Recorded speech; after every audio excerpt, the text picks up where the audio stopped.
Aussitôt accueilli par le directeur régional de l'environnement de Dosso, colonel Lawal Harouna, et ses collaborateurs, le secrétaire général adjoint du ministère de l'Environnement, de l'Hydraulique et de l'Assainissement a d'abord rendu une visite de courtoisie au gouverneur de la région de Dosso, colonel-major Bana Alassane, avec qui il a échangé sur le mobile de son déplacement avant de présider une rencontre avec les différents responsables régionaux, départementaux et communaux en charge de l'environnement dans les régions de Dosso et Tillabéri. Au cours de cette rencontre, après une fatiha suivie de l'hymne national et celle de l'AS, le directeur régional de l'environnement de Dosso, colonel Lohan Harouna, s'est, dans son mot de bienvenue, réjoui de la tenue de cette rencontre qui vise une fois de plus à renforcer leur capacité opérationnelle sur le terrain. Procédant à l'ouverture des travaux, le secrétaire général adjoint du ministère de l'Environnement, de l'Hydraulique et de l'Assainissement dira que le projet de gestion intégrée des paysages, PGIP, est le fruit de la coopération entre notre pays et la Banque mondiale.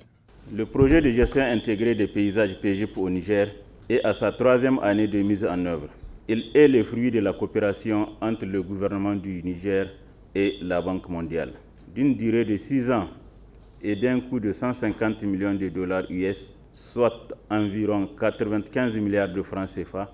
le PGIP est conçu sur la base du lien étroit qui existe entre la dégradation des ressources naturelles, les impacts du changement climatique et les conflits sociaux. Il a ensuite décliné les objectifs assignés à cette rencontre. Cette rencontre a pour objectif, entre autres, de rappeler les objectifs et les responsabilités du personnel terrain dans la mise en œuvre du partenariat,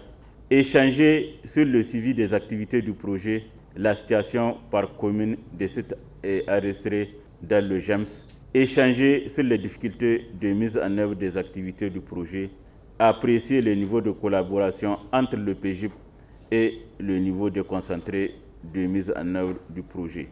Notons qu'à la fin de cette rencontre, les participants vont formuler des recommandations allant dans le sens d'une meilleure mise en œuvre des activités sur le terrain.